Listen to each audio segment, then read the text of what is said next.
বাংলাদেশের আগামী দিনের নির্বাচন, আগামী দিনে বাংলাদেশ কেমন হবে এ বিষয়ে গুরুত্বপূর্ণ আলোচনা হবে।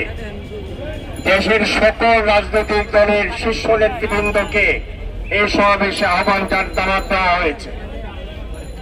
জাতীয় মহাসমাবেশে দেশের সকল রাজনৈতিক দলের নেতৃবৃন্দ বক্তব্য রাখবেন। আপনাদের সকলকে এই সমাবেশে যোগদান করার জন্য আহ্বান জানানো আজকের এই গণজমায়েতের এই গণমিছিলের একটা উদ্দেশ্য।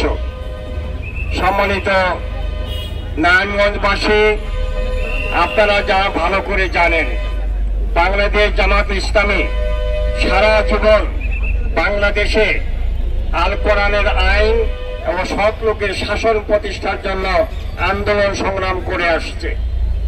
বাংলাদেশে যদি আল কোরআনের আইন এবং ইসলামের শাসন প্রতিষ্ঠিত হয়, তাহলেই শুধু বাংলাদেশের সকল সমস্যার সমাধান হবে। ইসলাম ছাড়া, কোরআনের আইন ছাড়া অতীতে যেমন মানুষের কোনো সমস্যার সমাধান হয়নি, ভবিষ্যতেও কোরআনের আইন ছাড়া, ইসলামের শাসন ছাড়া বাংলাদেশের মানুষের সমস্যার কোনো সমাধান হওয়ার সম্ভাবনা নেই।